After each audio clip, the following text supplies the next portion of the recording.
Shalom. All praises to the Heavenly Father. Apukuya. Praise be to the earthly mother, the Pachamama, and all of her earthly angels, their Kadeshue.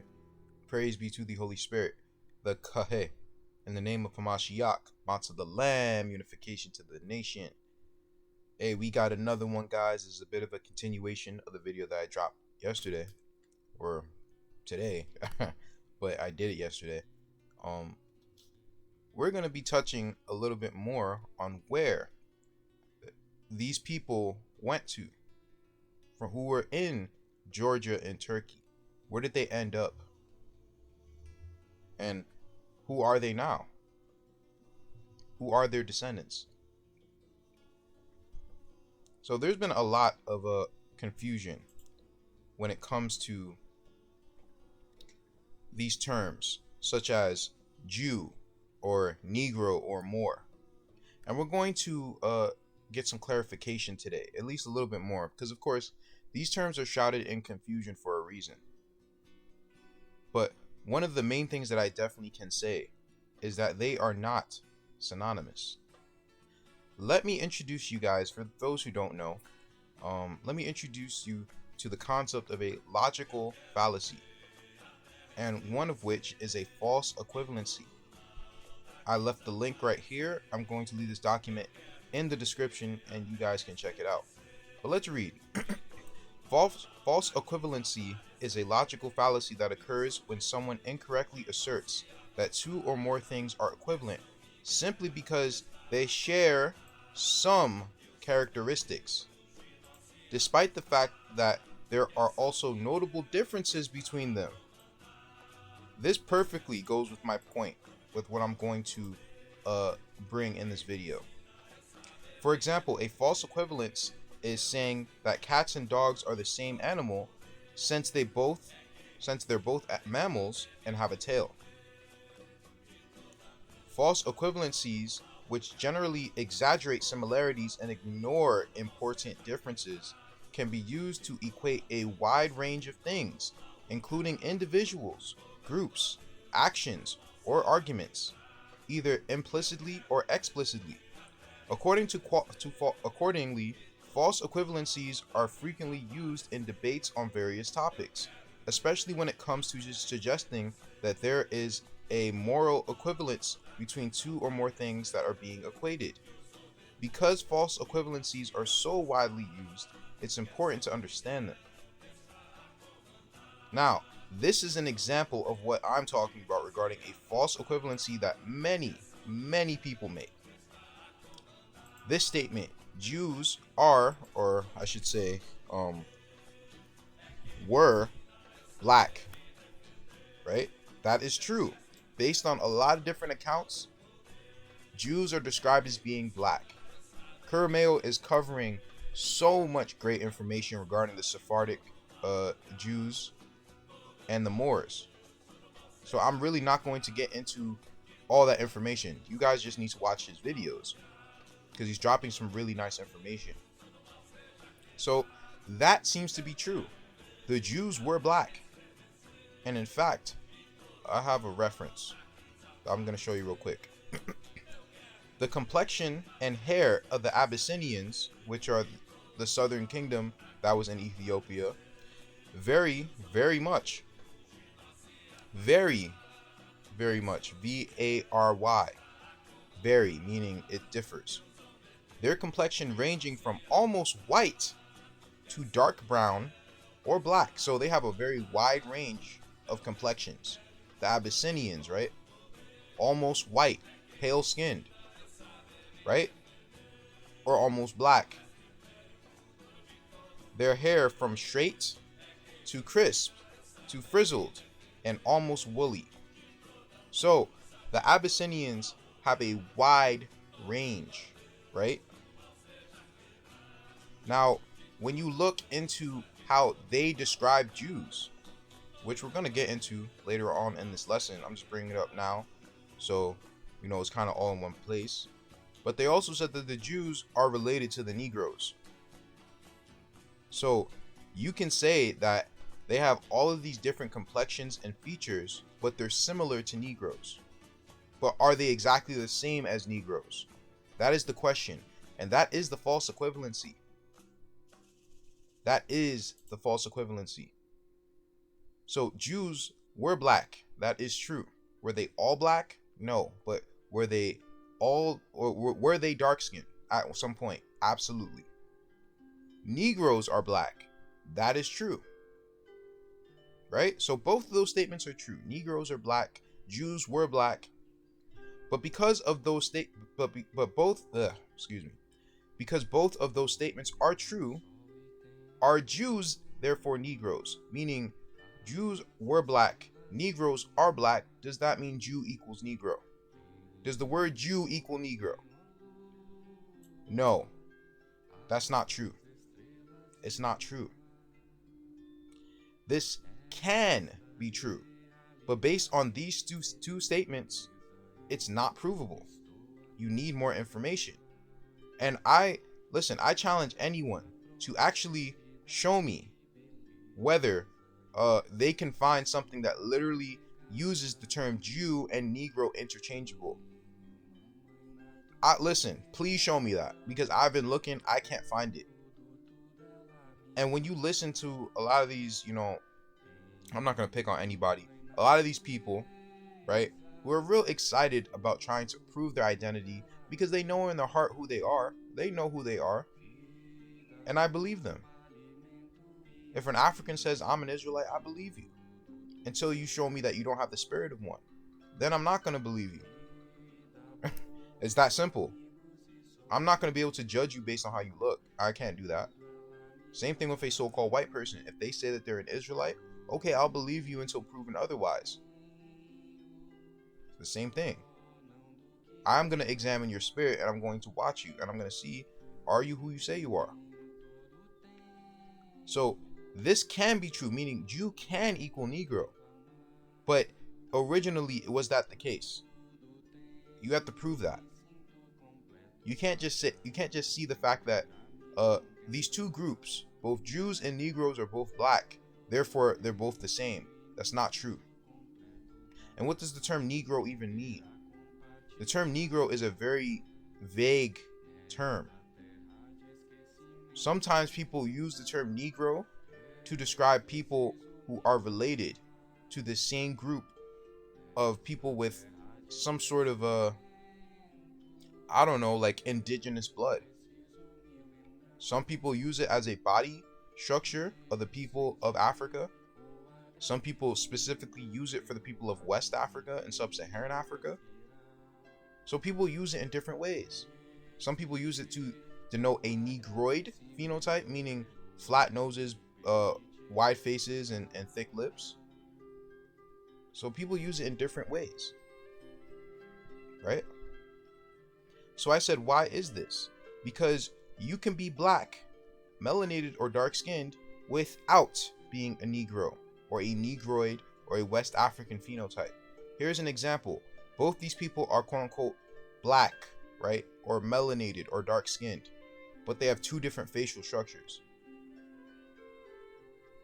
So how do you know, how are you so sure that the type of black people that the Jews were this rather than this? How do you know this?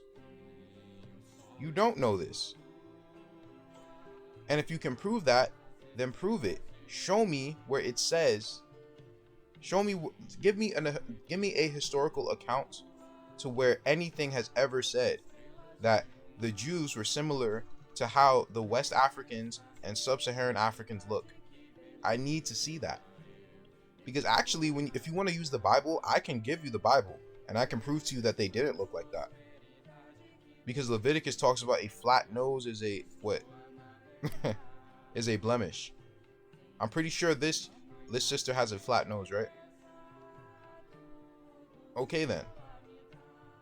So you have to prove that. You can't just say things. You have to prove certain things. You want to say the first people were black? What type of black? You have to prove these things. Both are black, yet people assume that the Israelites originally looked closer to Nigerians than Ethiopians. Yet this is hardly ever the case when it comes to descriptive accounts, DNA, or anthropological findings is not consistent at all. Like at all. You guys know the type of research I do on my channel. The more I dig, the less I'm finding that they actually look like this before. They probably look like this now, right? But before is a different topic. I'm talking about in ancient times, right? It's not the same thing.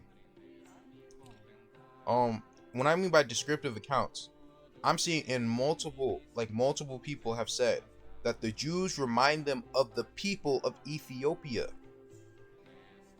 And they're really referring to Abyssinia. That's what they're referring to.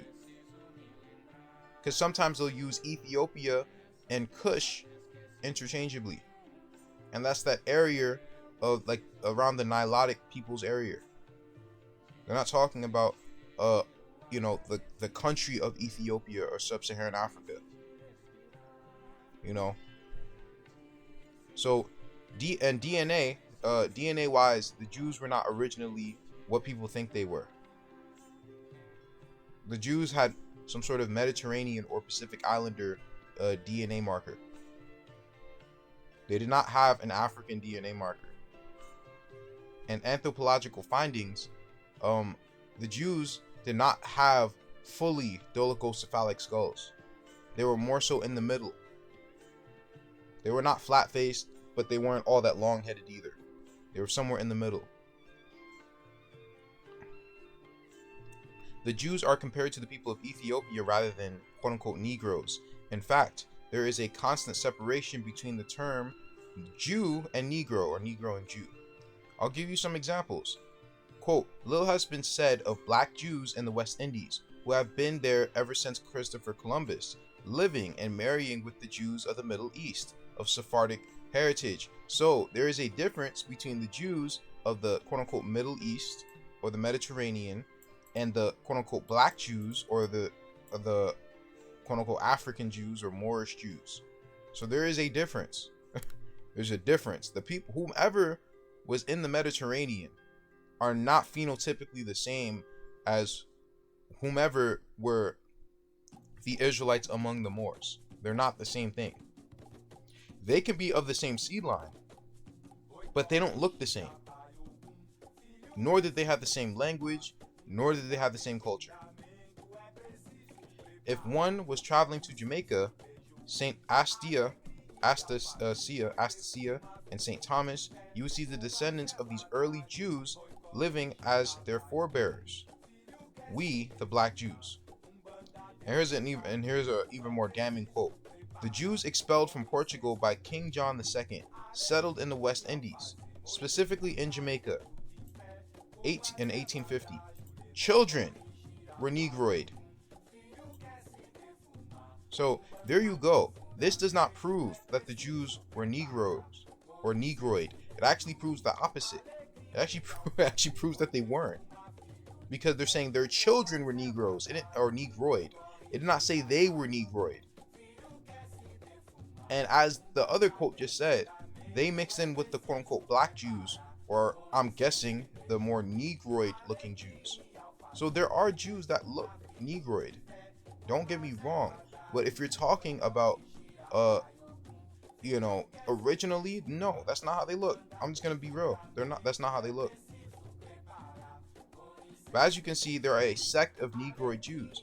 But not all Jews are and were Negroid. The ones in the Middle East were not. They look closer to East Indians and Ethiopians. That's the truth. As you can see, the children of the Jews in Jamaica were Negroid. The father or fathers were not. Otherwise, there would be no point in pointing out that his children were Negroid if he was as well. And that's the truth. It should be also noted that to pale people, everyone who is brown is dark-skinned. Right? And as we went over, the people of West Africa, they almost seem pre-Adamic. Like, they seem even older than the sons of Adam. Or Adam himself. Like, there's something it's almost like they are the Anunnaki. It's weird, bro. It's really weird. The West African Negroid phenotypes seems to predate all Adamic races. The angels in heaven surely look Negroid, can surely look Negroid for all I know, and they could. They probably do. But that has nothing to do with the descendants of Jacob. The Jews, or at least anyone who's following the Jews and their religion, or the culture of the tribe of Judah and Benjamin, that's not the same thing as being the oldest people. Are the Negroid people the oldest? I'm sure they are. But that's not the same thing as being a Jew. I hope you understand this. It's not the same thing. There are many Hamitic races that are older than us. Right? The people of the Nilotic peoples, the Khoisan people, they're both older than us. Does that mean they're Jews too? So why do people pick out the West African look and laud that up as if that's the Jewish look? That's false. That's not true. That's not true. But the children of Jacob did not originally look Negroid. They didn't. I don't know what else to tell you. So I give respect. Listen, I give respect to the melanated peoples, right? They're my brothers. They come from this planet, especially when we've been invaded by a bunch of Martians and aliens, which we're going to discuss later on, possibly in the week. Listen, bro, we have to stick together in some sort of way, but we also have to keep it 100, right? We have to keep it 100. We have to keep it a beam, bro. But the point is to get to the truth. As we have gone over in earlier parts, the lands of Shem are here, and there are also some over there in the Orients of Asia and Africa. Abraham's people were not Negroid. And I'm about to show you. Listen, the Maasai people were not Negroid. They were quote unquote Caucasoid. Whatever they're saying that is. We've already gone over what a Caucasian is. That's just someone who shares the phenotype of the original people of the Caucasus region who colonized it, the Colchians, the tribe of Judah, which are Shemites. So the Caucasian phenotype does not belong to them. That's them trying to hijack again. But anyway, the earliest skulls found in South America were oceanic or Australoidic, not Negroid. Sarah was from the lineage of Japhet, so she was most likely not Negroid in her phenotype either. The oldest people of the Altiplano, while they are very dark-skinned, are not Negroid in their phenotype. Therefore, Jacob was most likely not Negroid in his phenotype. Now, whatever happened to the Israelites after Jacob, that I don't know, right? I don't know. I would not know. I'm just talking about the descendants of Abraham, Isaac, and Jacob. The people of Shem originally looked a certain way. That's all I'm talking about. Therefore, follow this logic with me. African Americans fit the curses of Deuteronomy 28. They absolutely do. They fit the curses and the blessings, not just the curses. The ancient Israelites were not originally Negroid in their phenotype, as we can see. Some Africans are Negroid in their phenotype. Another true statement. But does this now mean that African Americans are not the Israelites? No, that's also a false equivalency. Because to say that, you would have to ignore the curses of Deuteronomy. But you also can't say that because African Americans fit the curses, that the Israelites were Negroid in their phenotype. That's also a false equivalency. So you have to pick the one that makes sense. It is either that the Black Americans or African Americans, they're not Israelites, or the Israelites were not Negroid and they mixed in and they are the Israelites. Now, I'm going to pick that they are the Israelites because I believe prophecy more than anything else. Some people, they believe anthropology more. No, I believe prophecy over everything else. I can see who my people are based on what they go through. That's how I see who people are. I do this for historical reasons, right? I don't do it to literally find out who is who. Do you understand? Okay. And I said, does that mean that they're not Israelites? A person who does not have a spiritual link to the scriptures and identity will come to that conclusion, which I've seen people have. And that's fine. That has nothing to do with you, though. They'll say, "Oh yeah, but the Jews, they were Mediterraneans. You're Negroes. You can't be the Jews." So you're gonna ignore all the curses that they fit, right? All the prophecy that they're fulfilling. Obviously, it means that while they were Mediterraneans, something must have happened to where they changed into Negroes. Something must have happened, or more Negroes, or more Negroid, because the Mediterraneans are sort of Negroes anyway, the original ones. So, anyway, another conclusion you can come to is the fact that maybe most of the Jews today just descend from Joseph, because Joseph did marry an Egyptian, but Asenath was supposed to be a beautiful Egyptian. So phenotypically, they can look similar to Africans, but they're going to be pretty, right? So that also could be the case. But either way, that's who they are. That's who they are.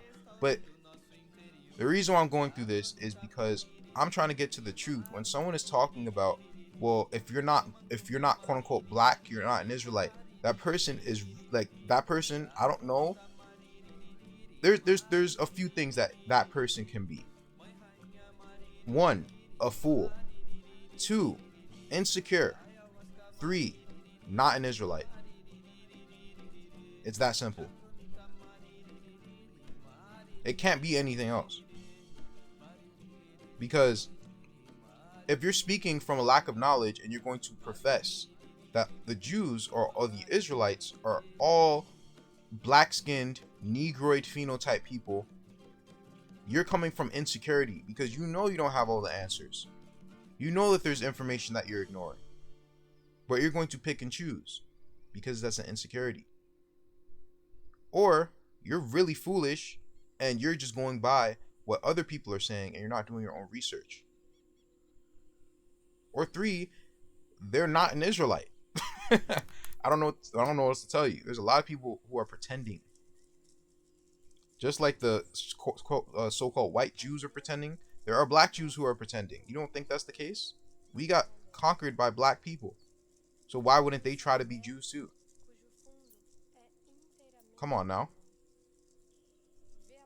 So let's continue, man, because this is exactly what I'm talking about. If you don't know how to spot logical fallacies, then when people write stuff like this, it's not going to affect you. When I read this, I'm just like, does this person have any reading comprehension skills? Like, why? Like, anyway, let's read this. Another book written in the 1700s titled The Critical Review or Annals of Literature confirms that the words Negro, Jew, Black, Portuguese were used interchangeably. Really? So we should be able to see verbiage that uses them interchangeably, right? Based on what this person just said. Excerpt: King John II in 1492 expelled all Jews to the island of St. Thomas, when we just read something like that, right? Which had been discovered in 1471, and to other Portuguese settlements on the continent of Africa. And from these banished Jews, the Black Portuguese, as they're called. So, he did prove that Jew and Black Portuguese are the same thing, right? So, it seems like the Jews were black and they were Portuguese. I'll give him that. Let's keep going. And the Jews in Loango, who are despised even by the very Negroes, they are descended. By these colonists, St. Thomas soon became a considerable place of trade and a valuable for its sugar plantations. Stop. Where did it say that Negro and Jew or Negro and Black Portuguese are the same? Because it said that they are descended from the Jews or from the Negroes. But when did that ever equate Black Portuguese and Jew to Negro? It didn't. It says they are despised by the very Negroes. They are descended. Listen, bro, that does not mean that the Jews equal Negro. It means that they're related to the Negroes, but the Negroes despise them. Right? That's literally what it said. So that's what I'm asking. Does this person have reading comprehension skills? I don't know, man. I don't know. Maybe having a bad day. Who knows? But this is what I run into a lot when, like, you know, whether it's comment sections or it's videos that people make, and I'm just cringing. I'm just like, you don't know what you're talking about, bro. Now, of course, does that mean that the Negro are not Israelites? A lot of quote unquote Negroes who are not Jews are Israelites, because all a Jew is someone of the culture of the southern kingdom of Judah and Benjamin. That's all it means. Just because you're not a Jew does not mean you're not an Israelite. Right? Jew has a specific meaning. It also has a specific look as well. Right? The Jews are not the same thing as all the Israelites. The Jews are the children of Judah and Benjamin. Are you following me? And it seems like some of them were black. That is not up for debate. I'm seeing that too damn much, that the Jews were dark-skinned people. And they were sent to these different places, right? To the Caribbean, to West Africa, to the Americas. Right? Some were shipped to India, South Africa, right? The Scottish Jacobites, right? The Sephardic and Portuguese Jews to West Africa, to the Caribbean, to South America, to Brazil, to Peru, right? They were shipped to all these different places. So who are they today? Many of us are descended from them. And I already said I think I paternally descend from them. Right? So we're in Jeremiah chapter 50, verse 33. And thus saith the Lord of hosts, the children of Israel and the children of Judah were oppressed together. And all that took them captives held them fast, and they refused to let them go. And if you guys don't understand what my perspective is that the Negro is actually the northern kingdom. And the Mediterranean looking ones are the southern kingdom. The tribe of Benjamin probably looked like more of the darker skinned ones. But the tribe of Judah, at least the ones who were exiled during the Babylonians, are actually more high yellow looking. That's what it seems like. That's what I just keep seeing that. Now, is that always true? No. But I'm seeing that. I'm just seeing it. Now, overall, it seemed like the Jews were a dark-skinned group of people. But it's notable that some of the Jews are incredibly light-skinned to the point that they look like mulattoes. Because one thing to be a light-skinned, quote-unquote, Negro, but it's another thing to look like a mulatto to people. That's a difference. There's a difference because that comes with face structure and all that. So, follow my logic, please. The Moors, I think that if any one of those who were Israelites, they're of the northern kingdom. They're of Ephraim. The Jews are probably the southern kingdom. Okay. So, we're going to play this guy. I played him before, but I'm kind of just putting all this into one. Right? Into one video. Video post is for all you Hispanics. A little history lesson for you guys. Your true identity, 80% of you are Israelites that were converted. And of course, I don't know about no damn 80%, but you know, I'm sure it's more than not, right? According to some people, they don't believe so. I think it is the case. But then again, I can't be biased because I live in a place where the actual ones are. I don't live around the quote-unquote white ones. They're light-skinned, but they're not white, right? They kind of look like him. So, those are the ones who I live around. And they're going through hell. And I'm looking at them like, damn, like, bro, compared to West Indians, the Hispanics, they live in squalor. Like, it's crazy. When I was living back in Brooklyn, bro, like, at least Caribbeans, at least they know how to make money and save, and they know what to do with their money. But like Hispanics, like they just remind me of how the Black Americans act, and it really is because like a lot of them are kind of the same. The people in North America are a lot more mixed because they come from a bunch of different places, right? They are in part the northern and southern kingdom that are kind of mixed together. That's kind of what and the scripture already happened before in Jeremiah, but this is happening again, and I can see this formation everywhere, but especially in North America. But yeah, they're living in squalor, bro. Like it takes a lot of perspective. It really does.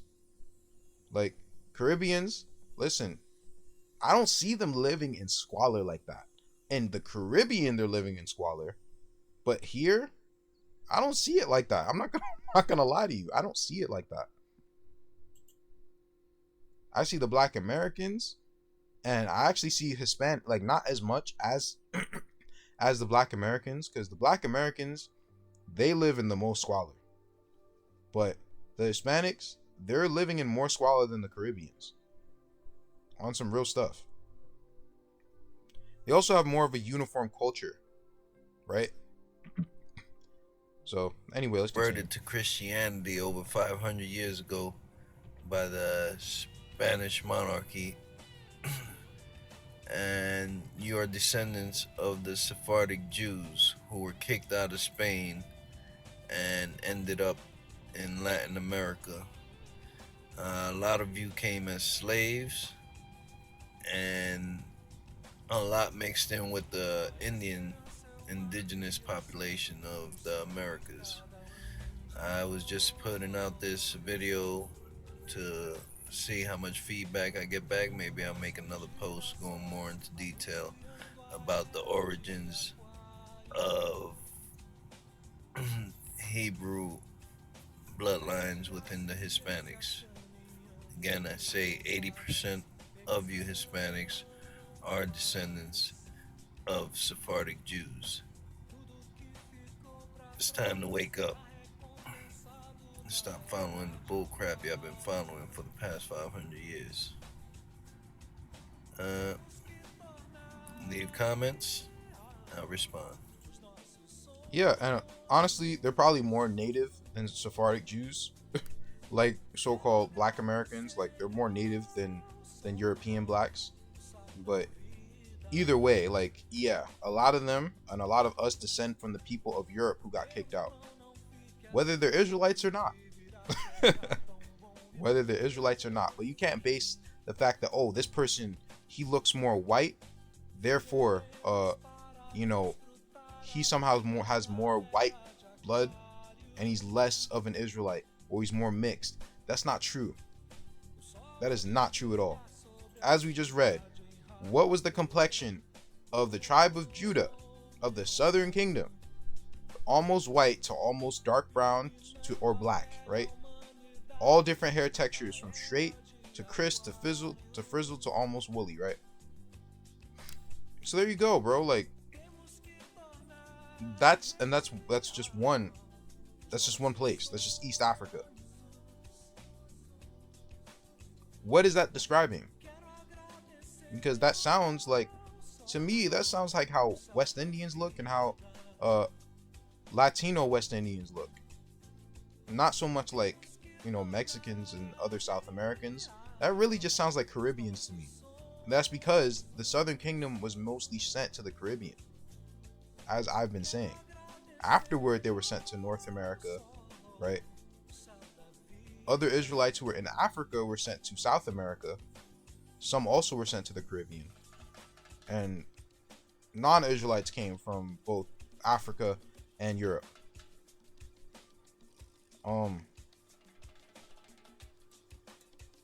Look, he said, I guess some dark brothers don't know the first slaves of America were the Hispanics.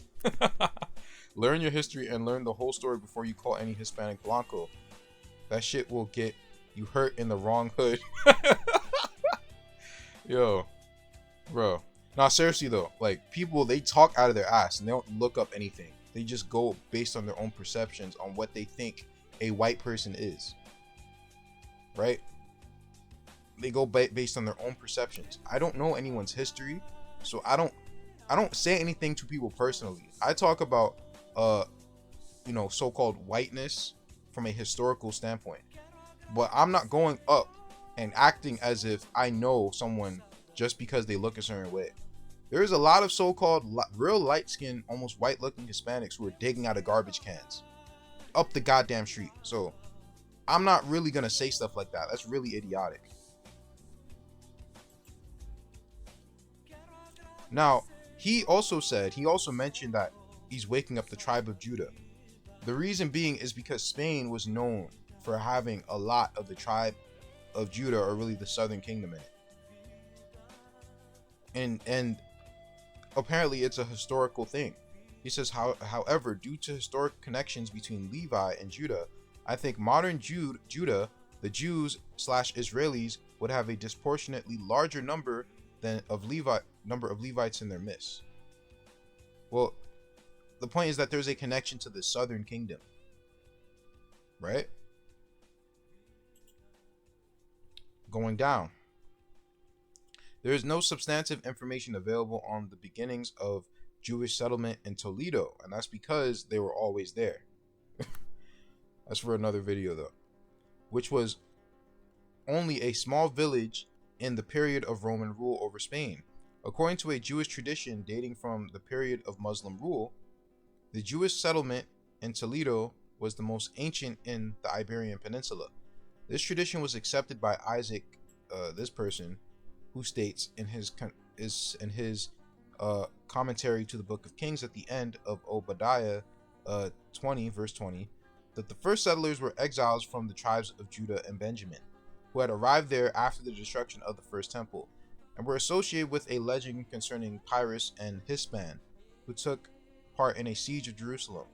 Hence the name Tula or Toledo has been explained as deriving from their wanderings when they were expelled from their land.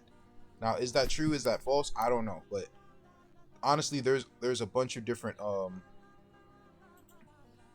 reasonings as to who and where they came from. Because here you have another one, a totally different person, who says a tradition exists with the Jewish community of Grenada that they are from the inhabitants of Jerusalem, of the descendants of Judah and Benjamin, rather than from the villages, the towns, and the outlying districts of Israel.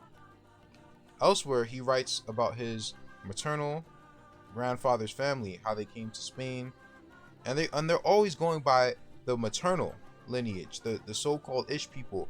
The reason being is because they enslaved us and took the women, and now they're using their maternal lineage to prove that they're so-called Jewish. But when you look at their paternal lineage, when you look at their paternal DNA, it does not link up to the Jews.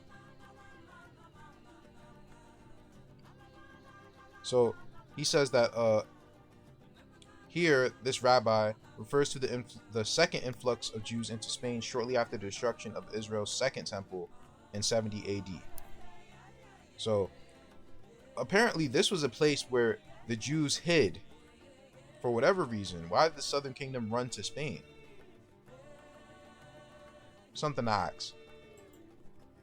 Now, we've been going over Iberia, right? We went over that in the last video. And we also noted that there was a connection between the kingdom of Iberia over there in Georgia, near Turkey, and Iberia, aka Spain, to the point where they called them West Iberians and East Iberians. So therefore, they must be related in some sort of way, wouldn't they? It only makes sense. And here's the thing. They are. What was the DNA markers found among the Abkhazians? Haplogroup I, R1A, J2, and R1. Another, J2, G2, and R1B. And this is after they got invaded by the Greeks. But you can see that there is a haplogroup that is consistent. That haplogroup is J2 and R1. Those haplogroups, right? J2 and R1.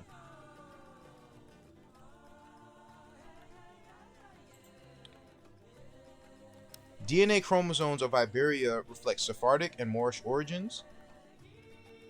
In a recent article in the American Journal of Human Genetics, The Genetic Legacy of Religious Diversity and Intolerance, Paternal Lineages of Christians, Jews, and Muslims in the Iberian Peninsula attempts to estimate the percentage of Sephardic Jewish and Moorish origins in present-day Iberian population. The results yielded very surprising features that upwards of 20% of Iberian Y chromosomes are of Sephardic Jewish ancestry and 10 can be of Moorish. The history of Iberia certainly records the presence and impact of these two cultural groups on the peninsula. The article presents the first attempt using genetics to estimate levels of religious conversion that happened during the Spanish Inquisition period. The study included 1,000 or 1,140 samples from Iberia, representing a huge informative look at the haplogroups of Spain and Portugal, as well as long-awaited data on Sephardic Jewish communities, mostly originating from Belamont, Bulgaria, Jerba, and Turkey. The data itself shows that 14 haplogroups found in the Sephardic Jewish community. M172 haplogroup J2, which is the one I have, is the most frequent haplogroup overall, representing 25 of this population group. This was followed closely by M267 haplogroup J1, which represented 22% in total. In the Iberian Peninsula, M172 haplogroup J2 was most frequent in the south at 15% in southern Portugal and 14% in western Andalusia and 12% in Extremadura. Interestingly, the Balearic Islands showed lower levels of M172 haplogroup J in Majorca, Menorca, and Ibiza at 8, 3, and 4% respectively. Now, here's the funny part. Do you know where the Jews went to before they got expelled? They went to southern Spain and southern Portugal.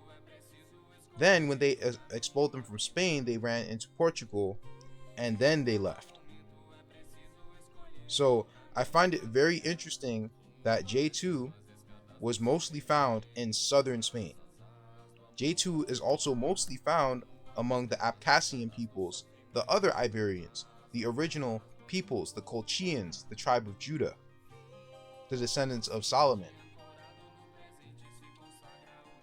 One glaring observation which might challenge the conclusions of the article is the ratio of J2 found in the Sephardic Jewish population compared to that of the Iberian Peninsula. This ratio is 0.88, 22 versus 25 in the Sephardic Jewish population, but only 0.125% in Iberian Peninsula.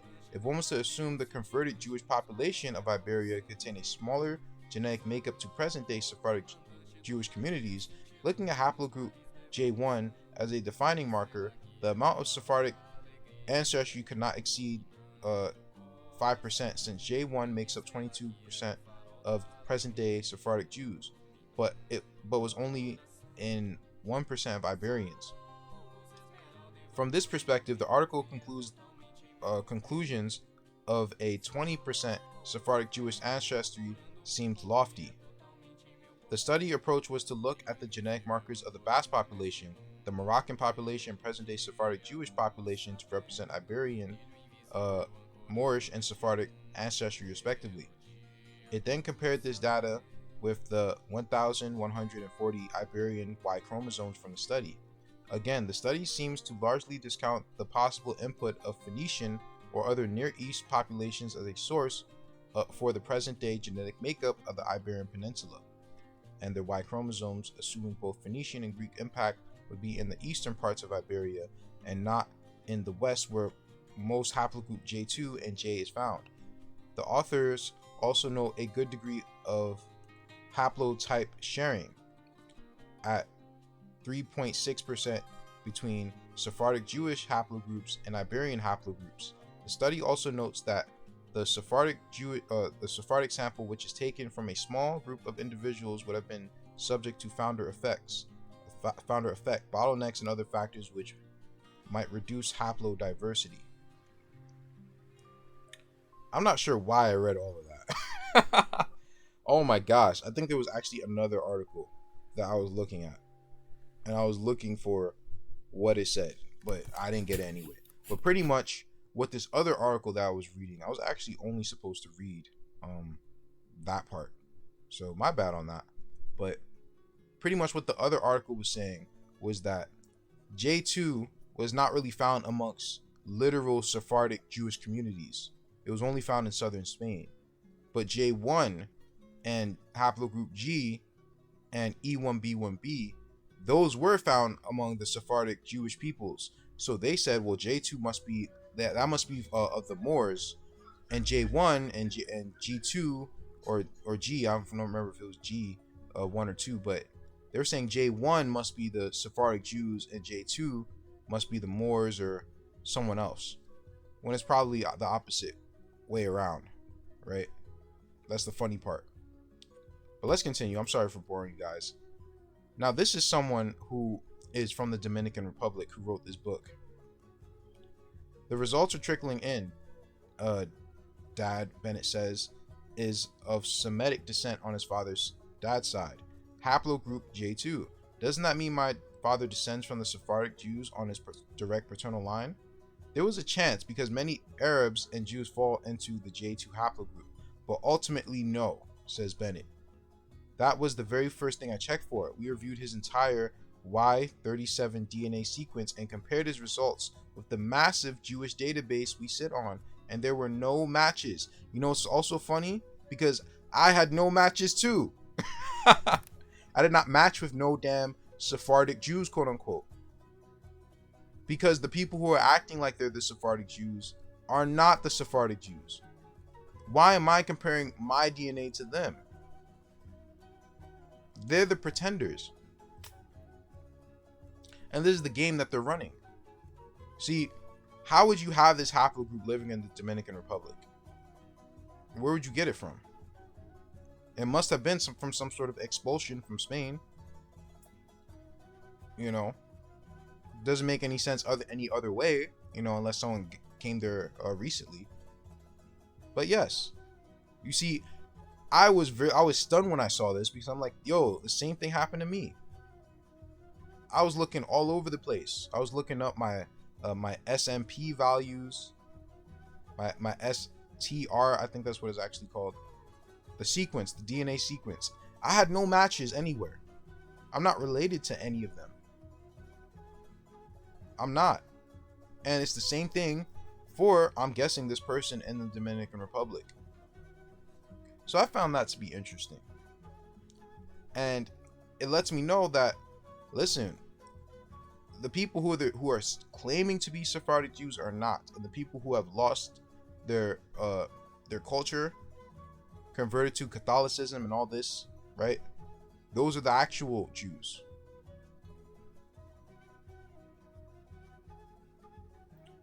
Let me see. You know what? Let's get into Kurameo's stuff real quick, because he has some really good information. I really want to share it. Real quick, it says Jews and Blacks in the Early Modern World by Jonathan Scorch. All right, Jews and Blacks. This is the cover. So on page 181, we start out with the same reference we read about earlier. Not all Jewish are blacks. It's vulgar to say that. Only the Portuguese are the ones, right? It says it here again. But down here it says, towards the latter end of the 18th century, one finds the same changeability of Jews expressed in updated nuances in geographic context. The Reverend Samuel Stanhope Smith wrote that the Jews are fair in Britain and Germany, brown in France. The Jews are what? They're brown skin. They're brown in France, French, Huguenots, and in Turkey, Swarthy, and Portugal. So brown in France and Turkey, and Swarthy or so-called black in Portugal and Spain. They're black in Portugal and Spain. The Jews are black in Portugal and Spain. Swarthy, black. Olive in Syria and in Chaldea. Tawny or copper colored in Arabia and Egypt. All right, so different shades, all right, of complexion, the Jews. All right, again, another source here. Perhaps the best indication of the balances involved. So then, all right, so down here it quotes the book we just saw, The Blessed Jew of Morocco, or Black and More Made White. Now I want to go down to this part of the book. All right, so further down in this book, all right, I want to read this part. It says, while such views may be passed off as mere descriptive statements about the darkness of Sephardic Jews, the darkness of Sephardic Jews. Sephardic Jews are what? So-called black. They have dark skin. Remember that the Jews of Portugal and Spain, which are the Sephardic Jews, all right, are so-called black. We already got a lot of references, different books. They soon connected intimately with prescriptive notions based on the significance of physiological or racial characteristics. Thus, in Exactly. They connected based on physiological or racial characteristics. So while they're black or dark skinned, they still have a racial phenotype. 1950 petition from Kingston, Jamaica, Christians objecting to a recent attempt by Jewish landowner to vote, presented the following argument. It says, though a mulatto of the fourth descent may vote at elections, yet the Jews, many of whom are mulattoes of that degree, are by our wise legislation absolutely excluded from that privilege, it being expressly enacted that they, said mulattoes, should enjoy all the privileges. All right, so that's something that was being written in 1720 from Kingston, Jamaica about. So the Jews are mulattoes in Jamaica. Mulattoes, right? And if they're mulattoes in Jamaica, what are they going to be in DR, Haiti, Puerto Rico, and all these different places? What are they going to be then? Mulattoes, right? But, they're dark skinned, right? But racially, they look like mulattoes. What do you think that means? It means that they don't fit into the racial category necessarily of being a Negro. But they also don't fit in the racial category of being a so-called white person either. About them. It says, note the lack of stability in the Jews' color and the overlap of cultural and physiological otherness. Many of the Jews were mulattoes of the fourth degree, that is, very light-skinned blacks. Jews very light-skinned blacks. What does that sound like? Skinned blacks, and hence should have been permitted to vote, but Jews were not Christians. Unlike mulattoes, the religious exclusion of Jews put them on the level of mulattoes and blacks. Jews both were and were not blacks, were and were not whites.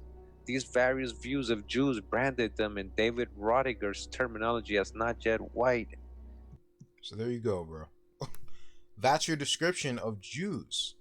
Are all the Jews like that? No. But they have a racial phenotype. Their color is not consistent, but they have a racial phenotype. Let's get into some pictures. This is someone of the Motsah tribe. He has what you would call a Caucasian phenotype. Is he a white person? No. The reason why he looks like this is because he's a descendant of Abraham. These are the Midianites. Could even be an Israelite for all I know. But the point is that they come from the same people. And this is what their description is of a Cro-Magnon, as we went over in past videos. They're going to put their own skin color and hair texture. But this is the same face structure. Exact same face structure. Because these were the people who they were talking about. This is a Tamilian. To me, I would easily confuse this for a Dominican. Easily. This is a Dominican.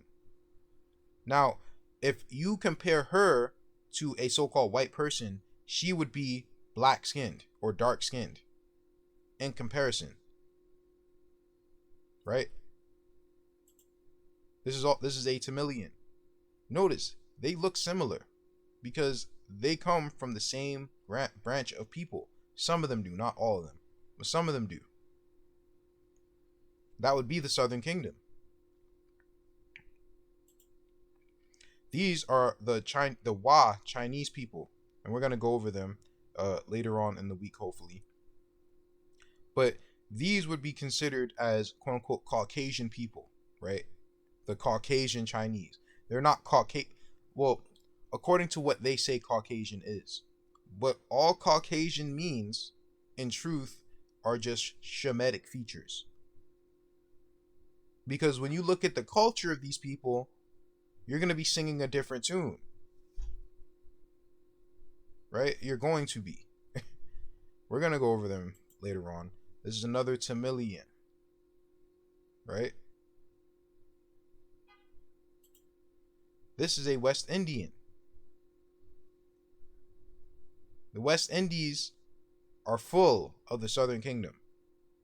Full of them. They probably have the highest amount than everywhere else. That's my opinion. Because they represent the Jews who came from Europe the most. Baldness. You know what? Hold on. Let's look that up real quick. Male baldness. World map.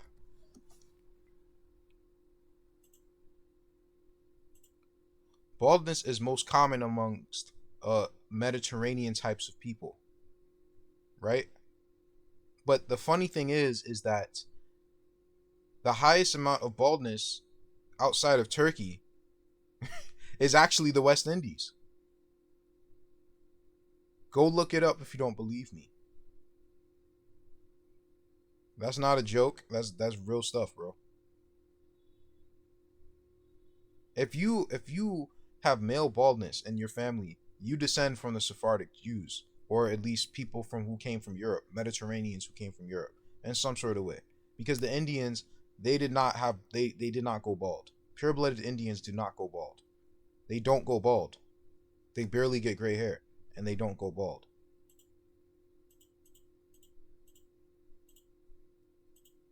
There's another West Indian. You can see how they look. Right? They look similar. To me, they actually do look similar to East Indians. Now, they also did bring East Indians to the West Indies. I should also note that. There's another West Indian. Very, very beautiful people.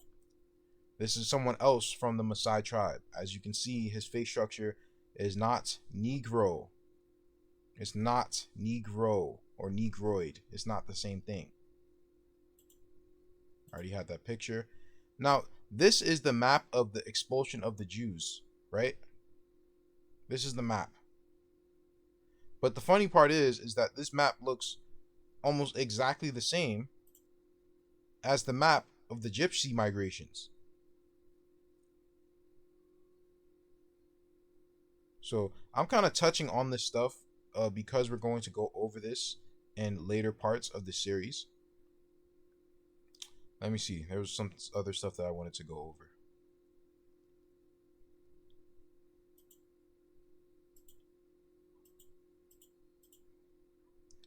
Oh, here we go.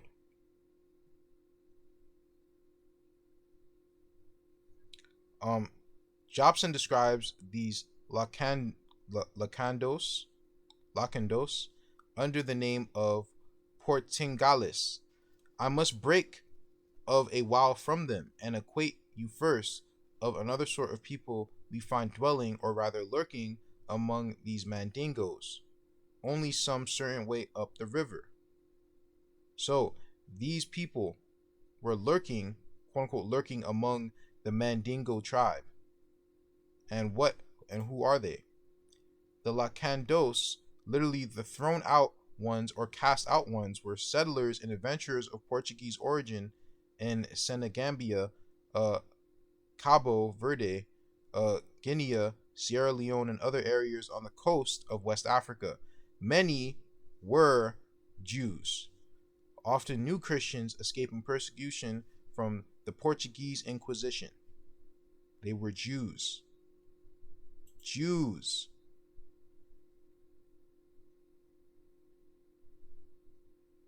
Let me see.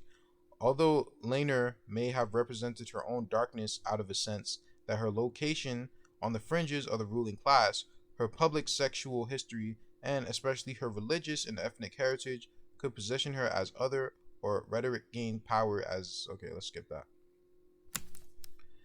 In his Shakespeare and the Jews, James Shapiro argues that theology, especially the question of Jewishness, shaped the way people thought about both racial and national difference in early modern times. My argument is that if the problem determining Jewish identity had largely defined race for the English until the 1550s, England's African and American encounters became definitive afterward, informing English ideas of Jewishness and supplying new political context for any discourse of quote unquote race. Laner's poem, if not Laner herself, draws on a whole range of meanings blackness was beginning to acquire as she places herself in relation to a white Christian community of women.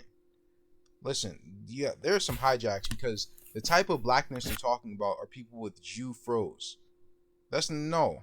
We're gonna get into exactly how black are we talking about, or what is the relation to the Jew and the Negro? Is it just to have kinky hair, but they were still, European looking? No, because quote unquote Jews don't look like mulattoes. They just look like white people with afros. Some of them, they just look like white people with afros or Germans with afros. They don't look like mulattoes, right? They don't look like the original Sephardic Jews. They don't look like that. Let's continue.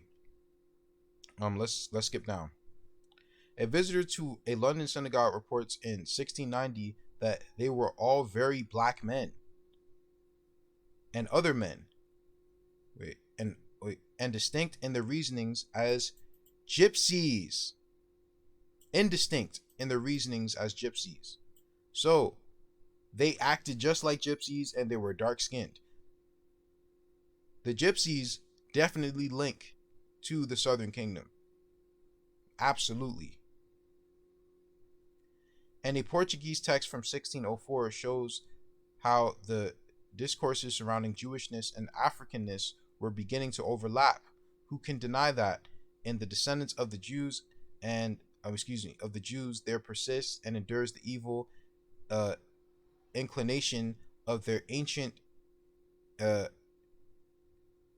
ingratitude and lack of understanding, just as in Negroes.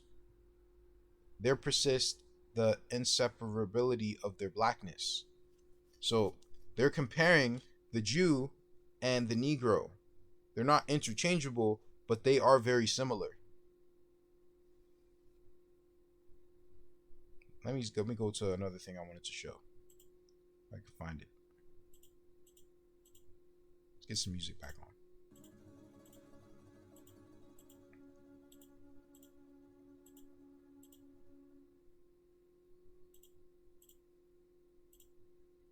Here we go. So, you have the different divisions of races that were in Western Europe. And you have Moors and mixed Arabs, Arab Bedouins, Negroes, Jews, and the rest of them. But it's not using these interchangeably. Right? It's not. I'm just being real. The first two are descendants of the Roman Maori, Algerian Bablis, and Tuaregs from Sahara, and Berbers. The word in Berber means noble. Moors are the descendants of the Berbers who went over to Spain and were called so by the Visigoths because they preceded them from Mauritania. Though having been afterwards mixed with the Arabs, they differ from them in many points. We're going to go over the Visigoths. The Visigoths, man. Bro, the Visigoths, we're about to figure out who the Edomites truly are. And I just gave it away, but anyway, the Negroes proceed from the Sudan, and they are objects of a lucrative trade. They are a degree higher as a caste here than in America. The imperial family is mulatto, and the Moros de Rey are mostly black. At Tutuan, Tangier, and other cities of the north coast, there are still many Moorish families who speak Spanish and are descendants of those who were expelled after the capture of Grenada. So as you can see, there's a difference between the Moors, the Negroes, and now we're about to go to the Jews. The Jews, who form an important item in the population, are the remnants of those who were exiled from Europe during the Middle Ages, from England in 1290, from the south of France in 1395, but the major part of Spain in the 15th and 16th centuries. They therefore call themselves descendants of the catastrophe of Castile, and their most important deeds, signed in the synagogue, often end Hakol Bimineri Castilia, according to the usage of Castile. A separate quarter called the Melta is assigned to them in every city except Tangier, and they are held everywhere in great subjection, and laws against them are most severe. They cannot till the soil, nor ride except a mule, nor cross certain streets. Their taxes are heavy. They must dress in either in black or dark colors. They throw their eula or black cloak, and on the right shoulder. So the Jews were forced to wear black. They didn't do that because they wanted to. So those so-called ish people who are trying to wear black so they can be the Jews, they're doing that because they're copying the Jews. They're not doing it because they were the Jews, because the Jews wear colorful clothing. That's why they forced them to wear black. You're not being meek and conserved by wearing a bunch of black all the time. No. And they also do it because they worship Saturn, but whatever. Anyway, the women are so handsome that the male community often escapes scorn and punishment for their sake.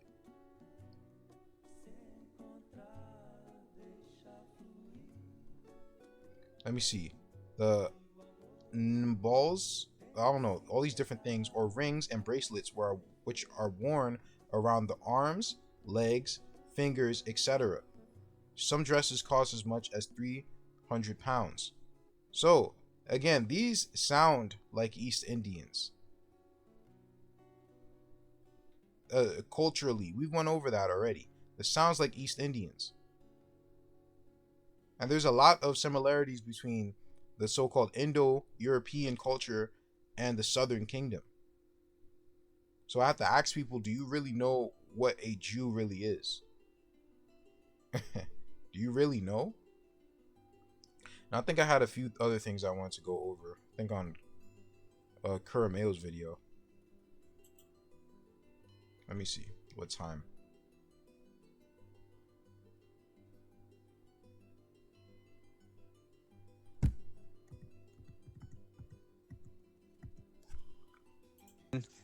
Columbus and his Negro friends, Marranos, Moors, Black Conquistadors, Canaanite, Moabite. Yeah, go ahead and get the full videos, about 2 hours long. But we're going to go to this part of this book, Christopher Columbus and the Participation of the Jews. Back then, I didn't realize how deep it was, but there was a lot of drop, and let's go back over this. All right. Now we understand when they're talking about Jews and Hebrews, who they're, that they were Sephardic, Moorish Jews. Christopher Columbus and the Participation of the Jews in the Spanish and Portuguese Discoveries by Dr. M. Kaiser Lane.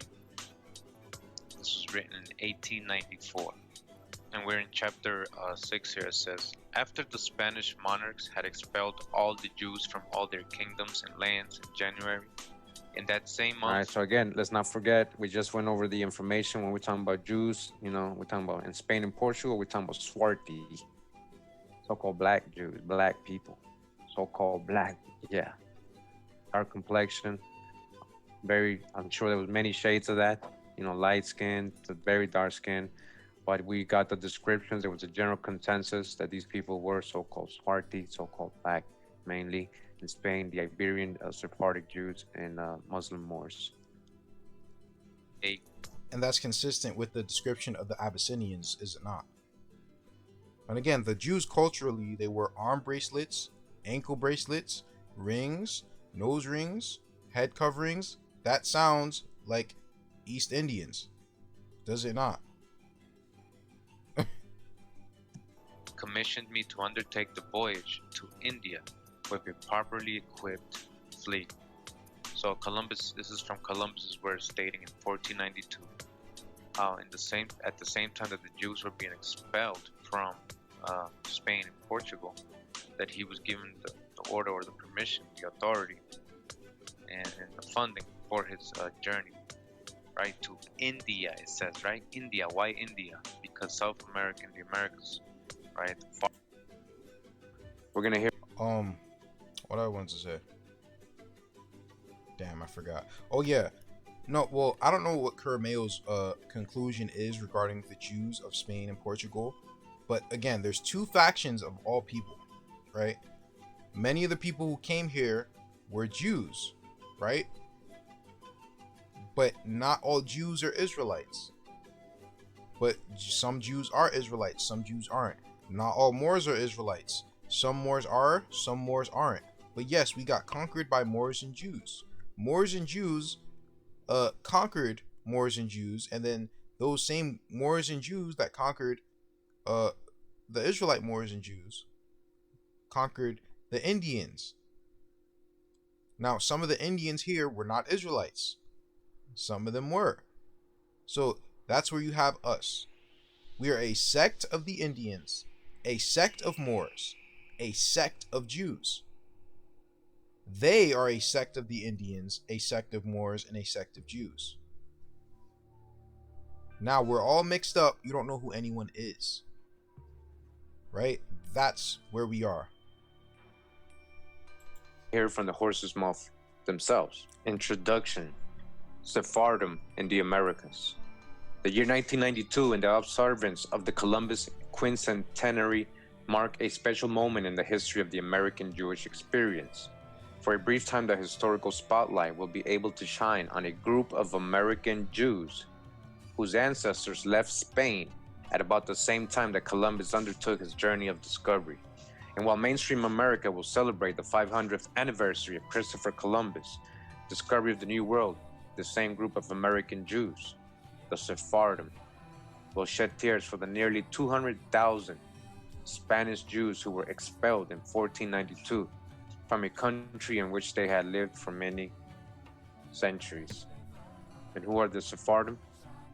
Indeed, research in American Jewish history has shown that the first significant Jewish immigrants to this country and to this hemisphere were Jews from the West Indies and Europe, who traced their ancestry to the Jewish communities in Spain and Portugal. There you go. There you go. That's where the Jews went. Right? They went to the West Indies. Now, we're going to get some clarification further when we get into who the Visigoths were and who the conquistadors actually were. Because this is pretty much what has happened. The Jews were kicked out. And who came with them? The conquistadors. Now the conquistadors who came and raped and pillaged are acting like they're Jews. So they have taken the Sephardic heritage, and the Sephardic peoples were converted to Catholicism and lost their heritage. That's how sick these people are. That's how sick they are. Most of the Sephardic Jews don't know that they came, where they came from. They don't know. That was stripped from them, from the Catholic Church. The only thing that they might have is their last name. That's the only thing. So, I hope you guys enjoyed. I was kind of all over the place. I'm sorry. But I hope you learned a lot, and I hope that we can keep moving towards the truth. May peace be with you.